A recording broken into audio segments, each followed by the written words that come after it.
Bonjour, chers collègues du monde municipal et bienvenue à ce troisième épisode du Balado d'Espace Muni. Mon nom est Antoine Favreau et, comme à l'habitude, je serai votre animateur aujourd'hui. Comme pour chacun de nos épisodes, notre objectif chez Espace Muni avec le Balado municipal est de vous inspirer. Si l'écoute de l'un de nos épisodes se concrétise par un passage à l'action sur votre territoire, eh bien, nous aurons réussi notre objectif. Sans plus tarder, laissez-moi vous introduire à notre sujet de la journée. Aujourd'hui, nous allons parler des services de garde éducatifs à l'enfance. Bien que nous sommes très conscients que le manque de place en garderie représente un enjeu de taille dans plusieurs municipalités du Québec, nous allons tenter d'en discuter de la façon la plus positive possible. Par exemple, nous vous présenterons aujourd'hui une approche innovante pour favoriser le développement de places qui pourrait s'avérer une très bonne solution, particulièrement pour les plus petites municipalités. On va donc essayer de se garder loin des problèmes aujourd'hui et se concentrer davantage sur des solutions, mais aussi sur des ressources qui vont pouvoir vous aider et faciliter votre travail dans la mise en place d'actions concrètes vis-à-vis les services de garde éducatifs à l'enfance et les CPE. Nous avons le privilège aujourd'hui d'avoir avec nous Mme Nathalie Larochelle du CPE Le Kangourou, qui est le premier CPE à porter un projet pilote du ministère de la Famille qui se traduit par un service de garde éducatif en communauté. Je n'irai pas plus loin sur le sujet parce que j'ai vraiment envie que vous en entendiez parler directement de Mme Larochelle, qui est une véritable référence sur le sujet. Par contre, ce que je peux vous dire, c'est que si vous avez des enjeux au niveau des services de garde éducatifs à l'enfance et des CPE dans votre municipalité, eh bien, vous ne voudrez vraiment pas manquer ça. Parlant de référence, Espace Muni a récemment diffusé son nouveau guide des services de garde éducatifs à l'enfance qui se veut une version repensée d'un outil conçu par le Carrefour Action municipale et famille. Pour nous en parler, l'une des conceptrices du guide, Mme Lucie Champagne, est avec nous aujourd'hui. Avant de débuter officiellement sur nos sujets de la journée, j'aimerais introduire mes deux collègues qui participeront aux discussions d'aujourd'hui. Tout d'abord, Dina Aznag, chargée de projet vieillissement actif et famille, ainsi que Julien Cadieux-Sears, chargé de projet enfance et jeunesse. Sur ce, bon balado tout le monde!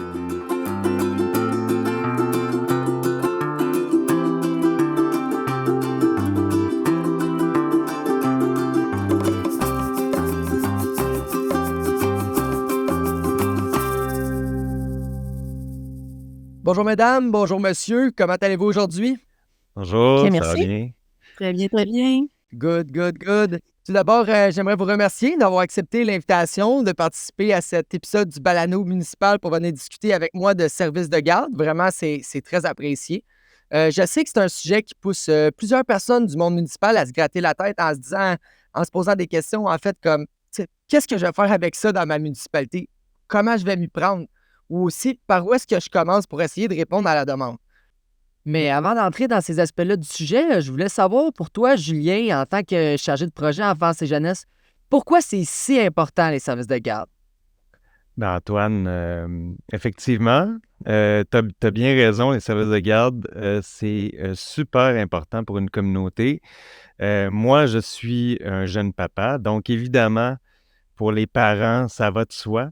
Le service de garde leur est destiné à eux en premier lieu, mais plus largement que juste pour les parents, moi, je pense que c'est un service qui est non seulement essentiel, mais qui est bénéfique pour toutes les communautés, donc toutes les municipalités du Québec. Évidemment, ça permet d'attirer des nouveaux ménages, hein. On le sait, là, l'enjeu de la dévitalisation des régions du Québec, qui a été un peu freiné par la pandémie, tant mieux, mais il est encore présent. Moi, je me suis promené dans la dernière année, là, on a des projets dans certaines MRC, puis ils ont de la misère à garder leur jeunesse. Donc, c'est sûr que d'avoir des services de garde, ben, ça permet l'attraction de nouvelles familles, hein, de nouveaux ménages avec des jeunes enfants, et aussi la rétention des ménages qui sont déjà présents, qui sont déjà le tissu social de ces communautés-là. Donc, c'est l'un des premiers avantages d'avoir un service de garde dans sa communauté. Comme deuxième élément pour une communauté, bien évidemment, c'est un service essentiel pour l'employabilité des parents, comme on le disait, et surtout des femmes. On va s'entendre, notre système a été conçu à la base par Mme Marois. C'est un système féministe dans son essence, parce que le but, c'était de permettre aux femmes québécoises de retourner sur le marché du travail si elles le désiraient. Donc, la structure a été adaptée en fonction du marché du travail québécois, mais dans son essence, finalement, c'est de permettre aux femmes d'avoir une carrière. Et puis ça, je pense que c'est important dans n'importe quelle communauté. On est privilégié au Québec que l'égalité homme-femme soit pas tout à fait rendue, mais disons que si on se compare avec la plupart des endroits dans le monde, on est privilégié, puis il faut reconnaître les avancées qui ont été faites, puis il faut aussi surtout construire là-dessus, puis jamais oublier que c'est ça la base du système des garderies au Québec. Évidemment, si on se compare à ailleurs dans le monde, il y a aussi le fait que les coûts sont très abordables là, avec le reste des systèmes, même si, évidemment, c'est pas parfait. Moi-même, j'attends encore l'appel de la place 0,5 ans parce que je suis dans une garderie non subventionnée. Mais c'est pas parfait, mais c'est quand même mieux que bien des endroits dans le monde. Puis, évidemment, pour ce qui est de la vitalité de la communauté, bien évidemment que la présence d'enfants dans les parcs d'une ville, dans les activités, des activités de loisirs, les événements, ben ça contribue à la santé globale. On se fera pas de cachette. En 2023, on sait maintenant que les interrelations humaines, ça fait partie de la santé globale, que l'isolement, c'est une cause de maladie, c'est une cause de dépérissement. Donc, d'avoir plus de familles, plus d'enfants dans une communauté, évidemment que ça contribue à la santé globale. Ça a aussi pour effet de réduire les effets liés à la pauvreté d'avoir des services de garde. Parce que des enfants qui ont de la misère à combler leurs besoins primaires en matière d'alimentation, par exemple, ben, il y a une compensation qui va se faire au moins à ce niveau-là durant la journée, durant les moments où ces enfants-là vont être pris en charge par quelqu'un d'externe. Parce que ça existe encore au Québec. Puis récemment, là, avec la pandémie et l'inflation, ben, il y a de plus en plus de jeunes familles qui se tournent vers les banques alimentaires et tout. Donc, c'est clair que le service de garde vient combler un de ces effets-là liés à la pauvreté aussi.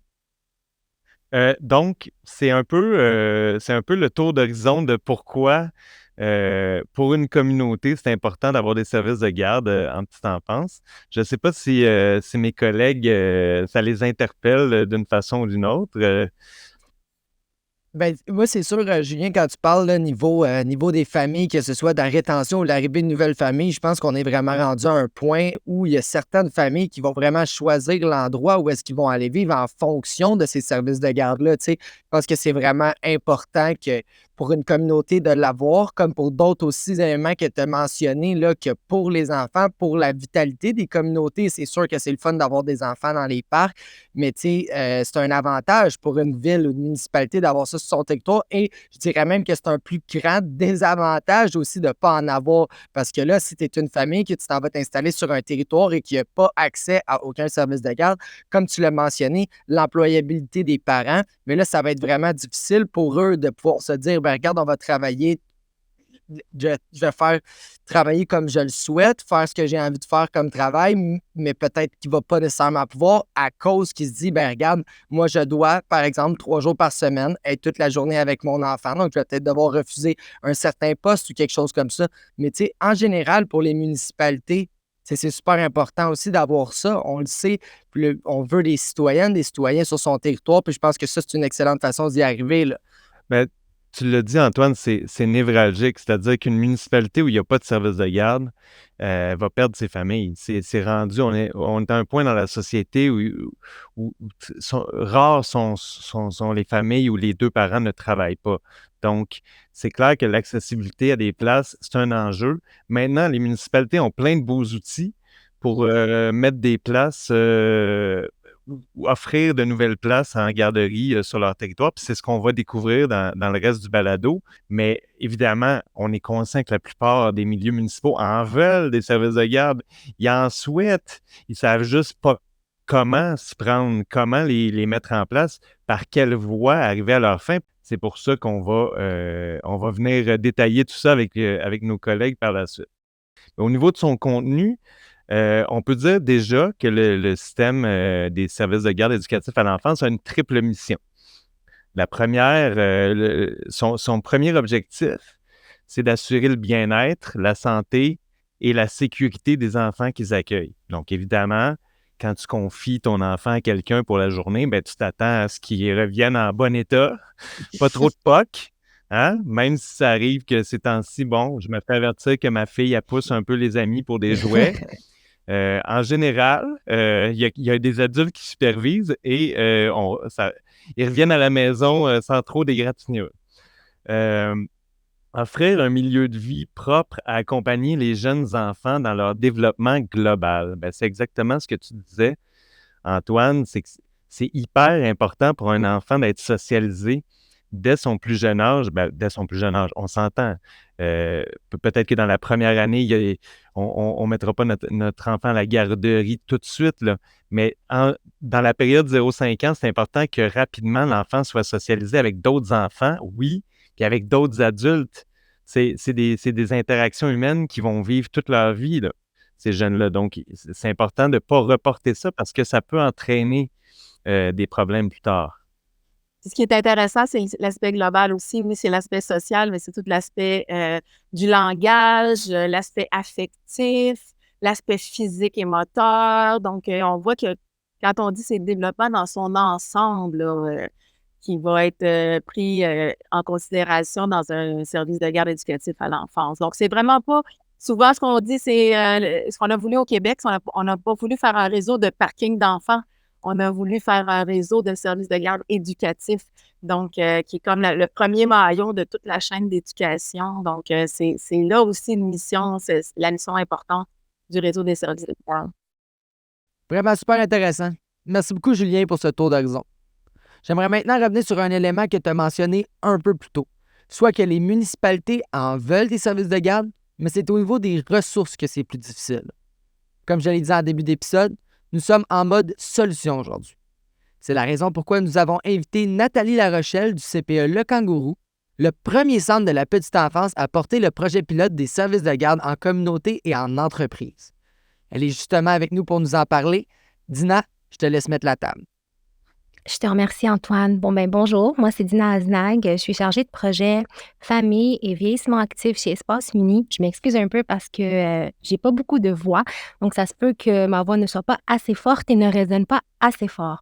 Donc, j'aimerais vraiment remercier mon collègue Julien pour ce passage. Vraiment, il vient démontrer qu'il y a un manque présentement dans les services de garde qui démontre la nécessité de trouver des solutions pour soutenir le mieux possible nos familles au sein de leur municipalité. C'est pour cela que j'aimerais vraiment remercier Nathalie Larochelle d'être présente avec nous aujourd'hui pour nous présenter, en fait, son projet qui est le service de garde Kangourou et qui vient vraiment aborder davantage le projet de service de garde éducatif en communauté et en entreprise. Donc, je te laisse la parole, Nathalie. Ça me fait plaisir d'être là parce que avec tout ce que j'ai entendu de la part de Julien, ça me confirme juste que je travaille dans le plus beau domaine du monde, c'est-à-dire la petite enfance. Et effectivement, le nerf de la guerre en ce moment, c'est que nos parents puissent avoir la possibilité d'offrir un service de garde à leurs enfants. Ça a un enjeu pour leur retour au travail. Souvent, je vous dirais que depuis la pandémie, j'ai des mamans qui vérifient où est leur enfant sur la liste d'attente, qui sont complètement découragées, qui remettent leur retour au travail en cause. Et il y a une limite à la prise qu'on a comme organisation ou même comme municipalité jusqu'à l'arrivée avec le Conseil québécois des services de garde éducatifs à l'enfance de proposer le projet pilote qui fait en sorte que pour une fois, je trouve qu'on est capable dans un délai court, à un taux vraiment moindre et dans un délai raisonnable, comme j'ai dit, les municipalités ont une prise sur le développement des services de garde dans leur communauté. Quand on compare le développement des places en centre de la petite enfance et en milieu familial, il y a tout un monde et je trouve que les projets pilotes en communauté et en entreprise viennent de façon rapide pouvoir offrir l'opportunité aux parents d'avoir des places en milieu familial. Et nous, comme Centre de la petite enfance, on est aussi bureau coordonnateur, donc on coordonne la garde en milieu familial pour le territoire de Portneuf. Donc, ça couvre toute la MRC de Portneuf. Et c'est un mode de garde qui est en déclin depuis plusieurs années. Et quand le projet pilote est arrivé, quand on a entendu parler, nous, on s'est dit, il faut vraiment être prêt. La journée que le ministère donne le go à ce projet-là, il faut être prêt déjà à être attaché avec certaines municipalités pour aller de l'avant. Ce qui fait en sorte que sur une période d'un an, là, du mois d'août 2022 jusqu'à septembre 2023, on a réussi à ouvrir et à mettre en œuvre 9 projets pilotes dans 6 municipalités de la MRC de Portneuf. Et c'est pas négligeable parce qu'au total, ça veut dire qu'on a réussi à développer 105 places et à les rendre disponibles aux parents. Le principe est presque similaire au niveau des démarches et tout ça. C'est la même chose que pour offrir une place, développer un service de garde en milieu familial. Mais en le faisant en communauté, ça vient permettre à une requérante, par exemple, qui n'a pas la maison prête pour ouvrir un service de garde ou qui n'a pas d'entente par rapport avec si c'est une locataire, qui n'a pas l'autorisation du propriétaire ou quelqu'un dont le conjoint ou la conjointe travaille de soir, de nuit et pour la maison ne se prête pas à offrir ce service de garde-là. En permettant maintenant de le faire en communauté, ça permet à des requérantes qui avaient de l'intérêt de pouvoir offrir un service de garde et de briser l'isolement parce qu'habituellement, les responsables de service de garde sont seuls à la maison. Et en communauté ou en entreprise, on permet qu'il puisse y avoir 2 responsables de service de garde, ce qui crée une dynamique qui est très intéressante pour la responsable elle-même qui a le goût de ne pas être isolée seule toute la journée avec des enfants. Et ça dynamise aussi le milieu, ça fait plus d'enfants dans chaque milieu, puis ça fait en sorte qu'en bout de ligne, c'est un coût de revient qui est plus intéressant pour la municipalité parce que la municipalité n'est pas obligée de donner ou de fournir le local gratuitement. Nous, on a plusieurs municipalités. On comprend que dans les projets pilotes en communauté, de trouver des locaux, c'est vraiment l'enjeu premier au départ parce qu'il y a beaucoup de municipalités qui disposent de peu de locaux. Mais quand ça devient le nerf de la guerre, qu'une municipalité se dit « chez nous, c'est ce qu'on veut faire », tout d'un coup, les municipalités sont très créatives et nous, sur nos 9 projets pilotes qui sont en branle présentement, déjà la majorité, j'en ai 8 sur 9 que c'est des projets pour 12 places. Fait qu'on s'entend que ça fait que du jour au lendemain, une fois que le processus est fait, il y a 12 enfants qui peuvent être reçus dans ces milieux-là, ce qui n'est pas négligeable.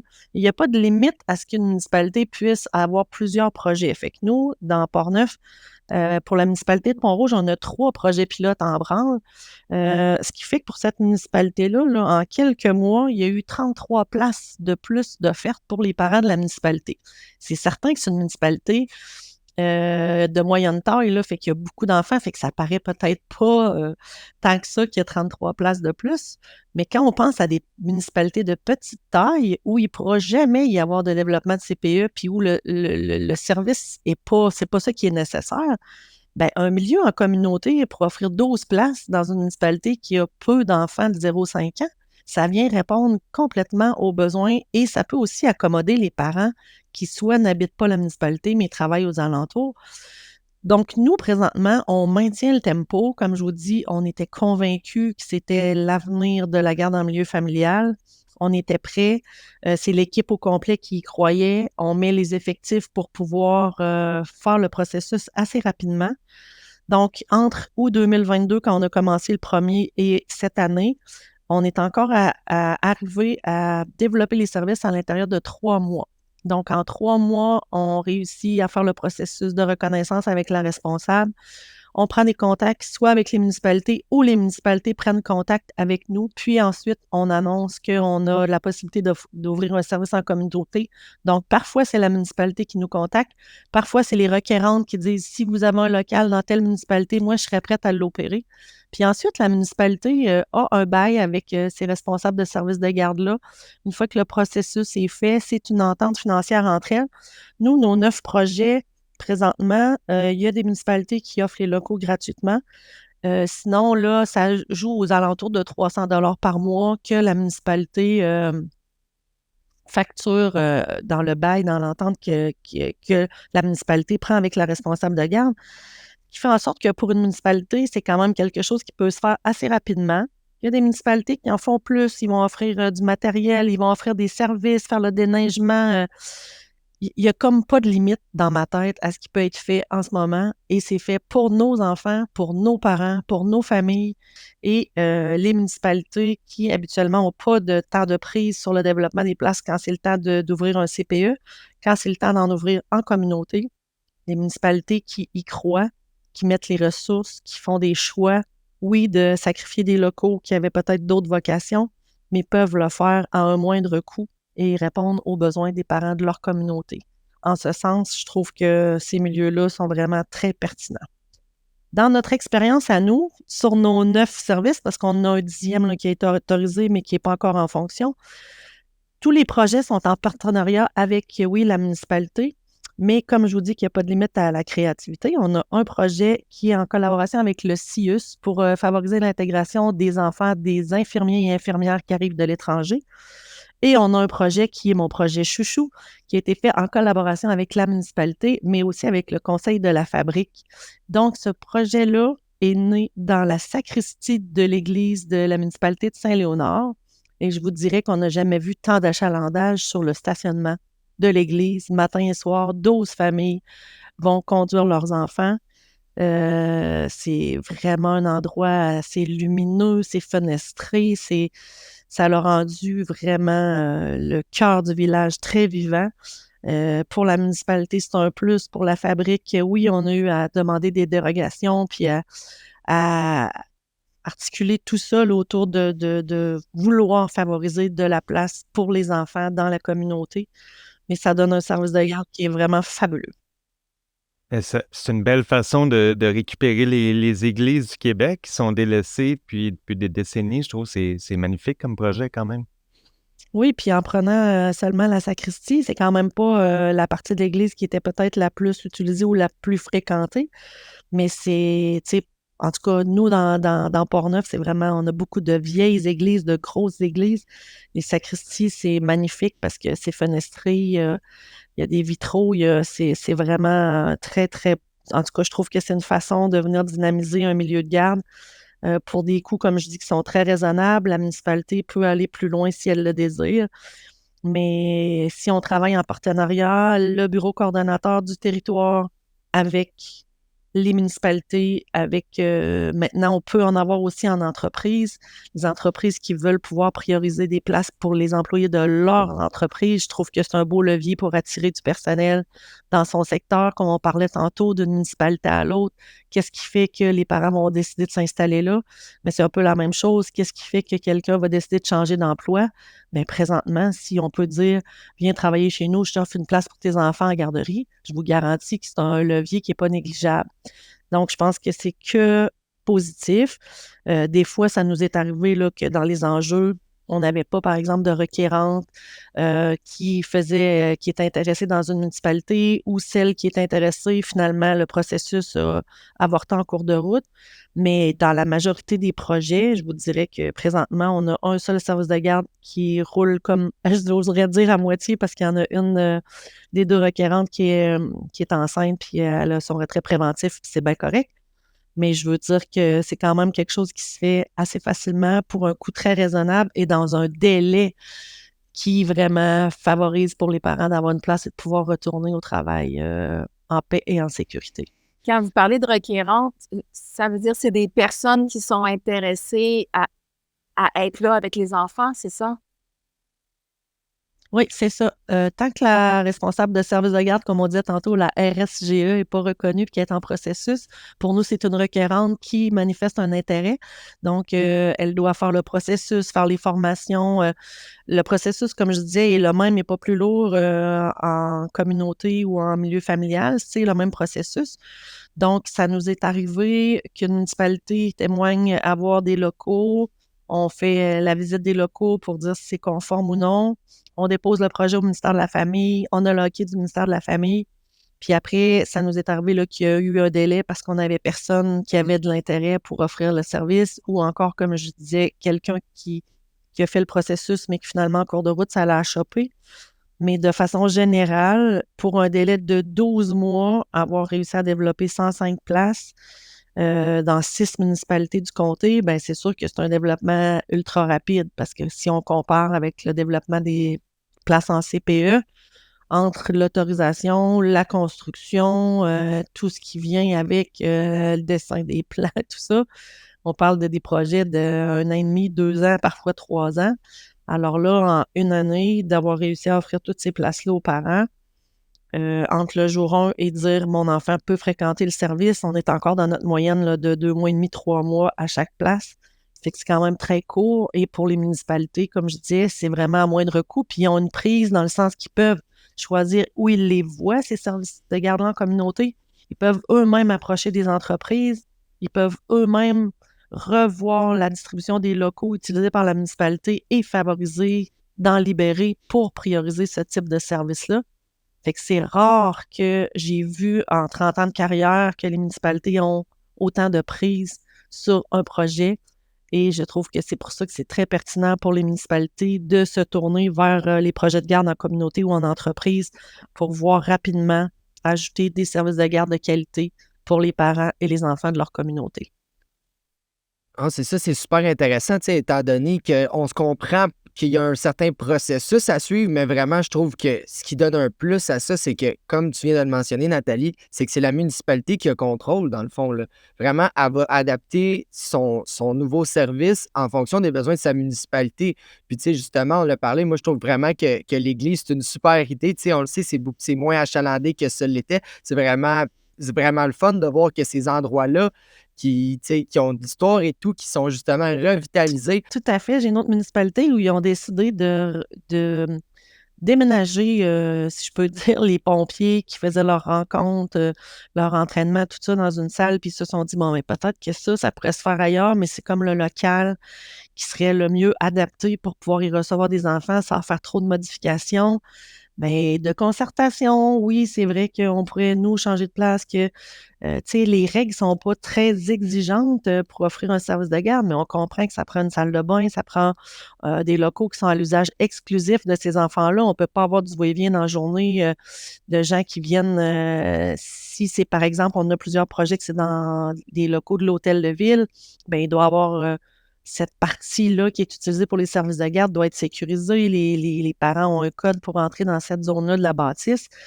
Mais je pense que tout le monde peut faire la réflexion de chez nous, c'est où qu'on pourrait offrir un service de garde en communauté à notre population. Et je pense qu'il y a moyen de le faire à un coût raisonnable, dans un délai raisonnable, puis pour offrir des services de garde de qualité à nos enfants, ce qu'on a de plus précieux. Donc, je vais prendre un moment pour remercier, en fait, Nathalie, vraiment, pour tous les exemples que tu as pu partager avec nous aujourd'hui. J'aurais seulement une petite question avant de conclure ce petit chapitre-là. C'est vraiment concernant les petites municipalités. Je sais que vous avez abordé plusieurs projets au sein des petites municipalités, entre autres Portneuf.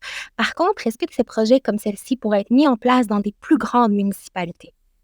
Ben, écoutez, je pense qu'il n'y a pas de limite à où est-ce que ça peut être fait, dans le sens que la seule limite, c'est le nombre de places au permis que détient le bureau coordonnateur de la MRC ou du territoire. Donc, moi, j'ai des municipalités, comme je disais, à Pont-Rouge, il y a 3 projets en communauté. J'ai des petites municipalités où 3 projets, ce serait trop parce qu'une fois qu'on a reconnu 2 responsables de services de garde pour opérer un milieu en communauté qui offre 12 places, ça répond déjà aux besoins.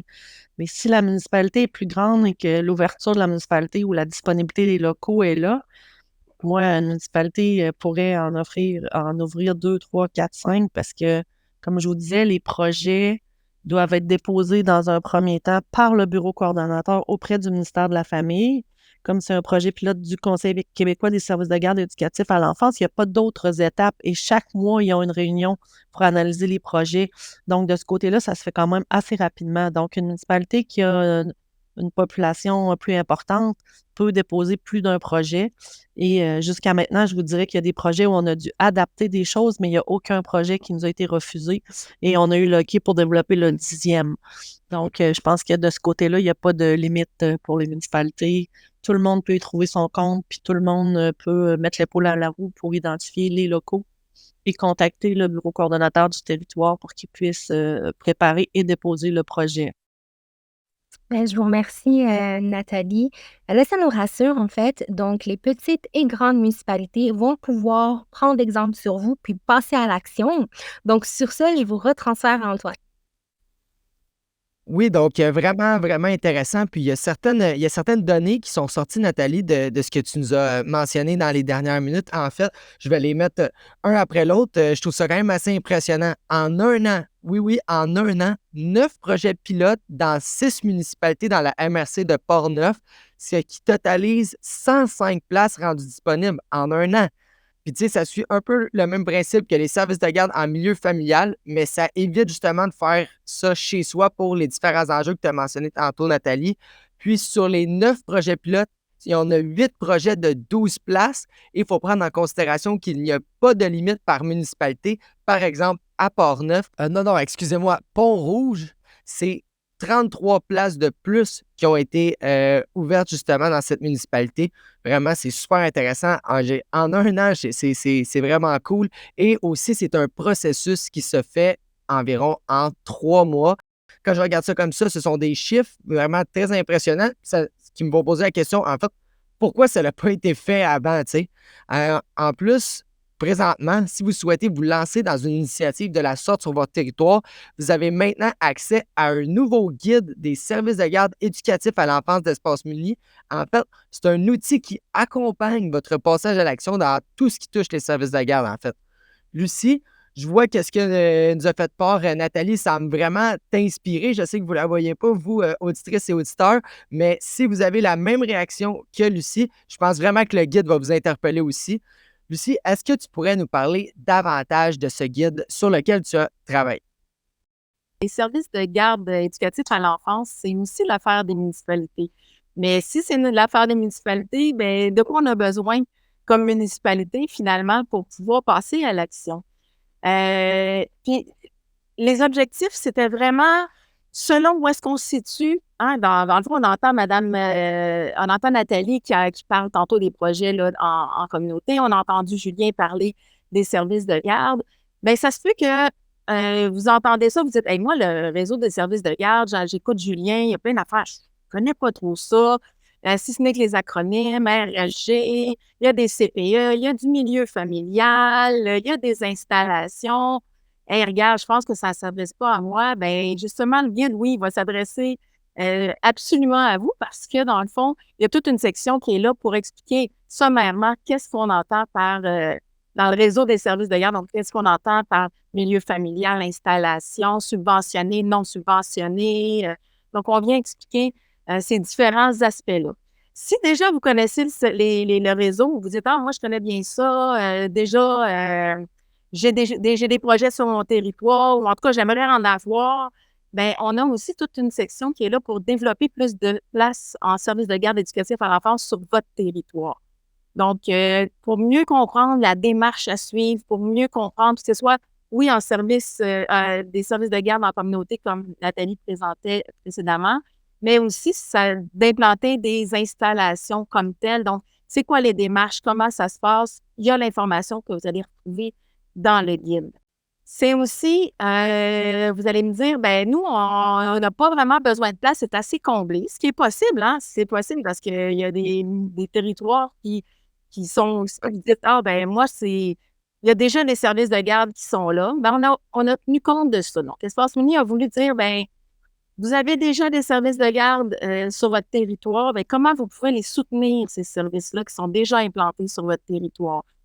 Parce que ça aussi, c'est l'affaire des municipalités. Ils se sont peut-être développés de façon autonome parce que vous avez été plus ou moins sollicité comme municipalité, mais ça devient intéressant à partir du moment où est-ce qu'on tient compte de ce que Julien disait tout à l'heure, qu'un service de garde éducatif à l'enfance sur un territoire, ça amène toute une vie pour une communauté. Bien, vous avez envie que ces services de garde-là restent vivants puis restent bien implantés sur votre territoire. Donc, il y a aussi des sections qui sont là pour vous donner des idées à ce niveau-là.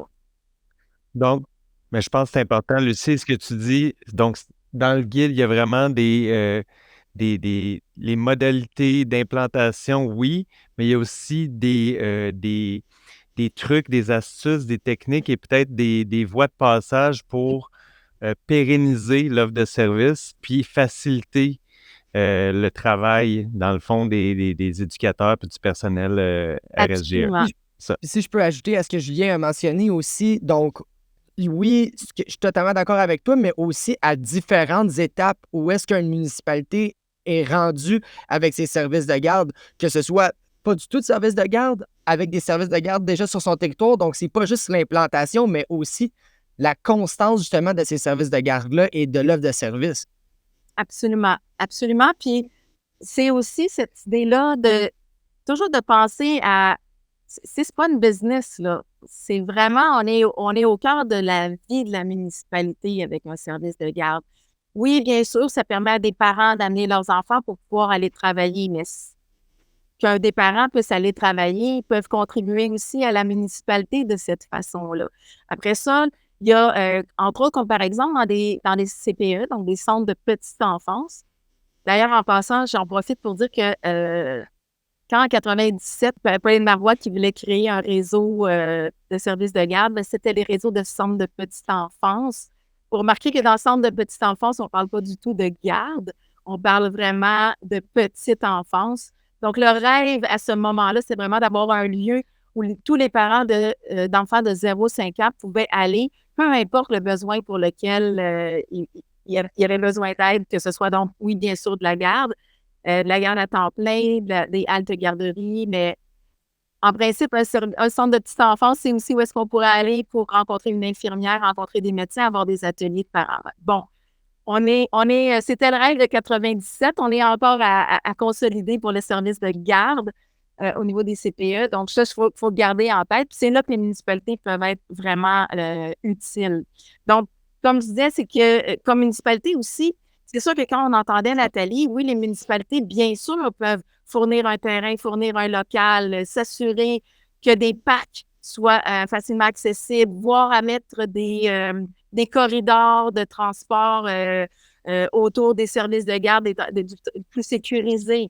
Donc, il y a plein d'initiatives qu'une municipalité peut faire concrètement pour le service de garde, mais il peut aussi être un ambassadeur auprès des autres paliers de gouvernement, donc que ce soit au niveau provincial, de pouvoir inciter à dire « Hey, oh, est-ce que vous pourriez pas débloquer plus de fonds, débloquer… Tantôt, il y avait Nathalie qui parlait, ça dépend du nombre de places qui a été octroyées. Donc, pouvez-vous octroyer davantage de places au permis? Donc, c'est dans ce sens-là qu'il y a une multitude d'actions que les municipalités peuvent vraiment faire. Et c'est ce qu'on va retrouver, entre autres, dans le guide. Là, il y a toute une section qui est Agir pour soutenir les services de garde éducatifs à l'enfance, où est-ce que vous avez plusieurs possibilités qui sont présentées de façon très concrète. Donc, le guide, c'est vraiment ça que ça va vous servir.